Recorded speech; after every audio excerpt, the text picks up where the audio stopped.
आज हामी चाहिँ अब बारीमा मल फाल्दैछौँ। दिजुले मल जगाउँदै हुनुहुन्छ अनि म मल बोक्दैछु। यत्रो भएको इनर्जी कता फाल्नु त है।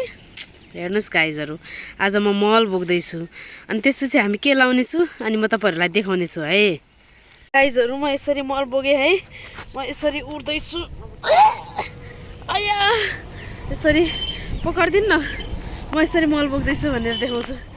गाइजहरू हेर्नुहोस्, मैले डोकामा यसरी मल बोकेँ है। म यसरी जाँदैछु एन्ड देन म के लाउँछु तपाईँहरूलाई देखाउने छु है गाइजहरू। ल म हिँडेँ है त। कुन हो बाटो? हिँड्ने बाटो दिजु? बाटो कता छ? मल अब बोकेर अब जाँदैछु बारीमा। हेरौँ के हुन्छ।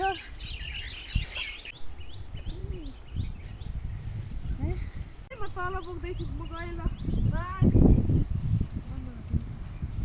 चाहिँ मैले खने होइन अनि अझै खन्दैछु। यता कोदालोले खन्दैछु। यो खनेर हामीले के लाउने रे दिजु? बोरी खै देखाइछु त। यो बोरी लगाउने रे। अब दिजुले बोरी लाउँदै भइसन्छ। त्यसपछि म अझै खन्नुपर्ने छ। टन्नै खन्नुपर्ने काम छ। यहाँ यति धेरै बिउहरू छ। यति धेरै बिउहरू छ। यो पुरै लगाउने बिउहरू हो।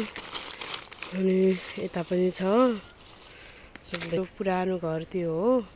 यता बोइलरहरू छ यो दुईटामा। अनि त्यही हो। आँपहरू मजाले फुलेको छ। खतरा तरिका। बोरी रोपिसक्नुभयो। रोप्दै हुनुहुन्छ। खन्दैछु म। मैले खनेर भ्याएको छैन है। खनेर भ्याएँ भनेपछि आजको मेरो काम सकिन्छ। डे एन्ड हुन्छ। हुँदैन क्या अरे, दुब्लाउँदैन अनि राछु म जाली। यो पुरै मैले खनेको हो कि होइन भन्नु त दिजु? हो। आज त पुरै मैले खनेको मल। सास रहेको थियो। माइजू आएर 2 मुठी बढ्यो अनि भ्याइयो। यहाँ खनेर मैले भ्याएँ मेरो काम। अब बोरी लाएर भ्याइन्छ टक्क पारेर। दिजु उता भइसिन्छ, माइजू यता। अनि अब त कोठामा गइन्छ, हात खुट्टा धुइन्छ है। सरसफाइ गरेर टक्क पारेर रेस्ट गरिन्छ। फाइनल्ली मैले खनेर भ्याएँ। आज बोरी लाएर पनि भ्याइयो है। अब टक्क तरिकाले म जान्छु।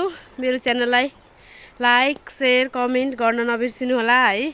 Please do not forget to subscribe my channel. Okay, by.